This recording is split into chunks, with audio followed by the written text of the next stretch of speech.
मंडळी नमस्कार.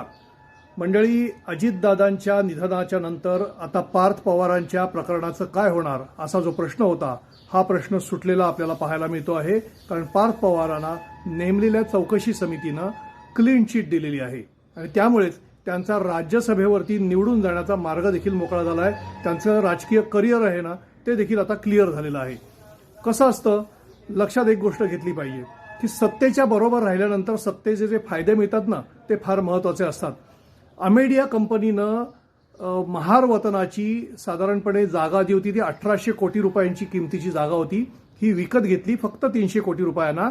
त्याच्यासाठी जी नोंदणी केली कराराची, याच्यासाठी असलेला आवश्यक असलेला 21 कोटींचा जो महसूल जो राज्य शासनाला मिळायला हवा नोंदणी शुल्काच्या रूपाने किंवा मुद्रांक शुल्काच्या रूपाने, तो देखील त्यांनी बुडवला आणि अवघ्या 500 रुपयामध्ये स्टॅम्प ड्युटीमध्ये त्यांनी त्याचं रजिस्ट्रेशन केलेलं होतं.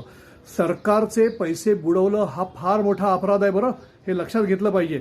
सरकारची फसवणूक केली, सरकारचे पैसे बुडवले तर जी शिक्षा होते किंवा जी अटक होते ना, त्याची सुटका लवकर होत नाही.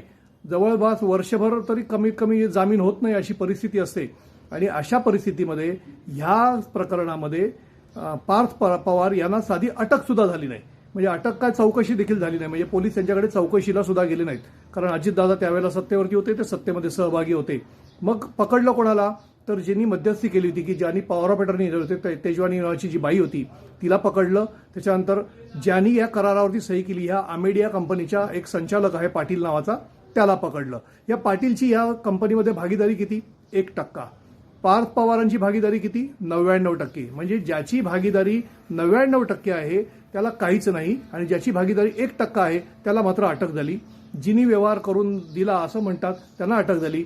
ज्यांनी हे व्यवहार होण्याकरता मदत केली असा तहसीलदार आणि ज्यांनी हा करार नोंदवला अशा मुद्रांक अधिकाऱ्याला देखील सस्पेंड करण्यात आलं. त्यांच्यावरती कठोर कारवाईची शिफारस आत्ताच्या चौकशी समितीने केलेली आहे.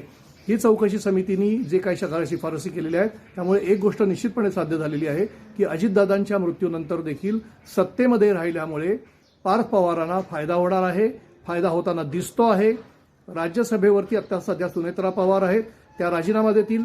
त्या बारामतीची पोटनिवडणूक लढवतील विधानसभेची, आणि त्याच्यानंतर जी निवडणूक होईल राज्यसभेची जागा रिक्त झाल्यामुळे त्या तिथे पार्थ पवार जायला मोकळे झालेले आहेत.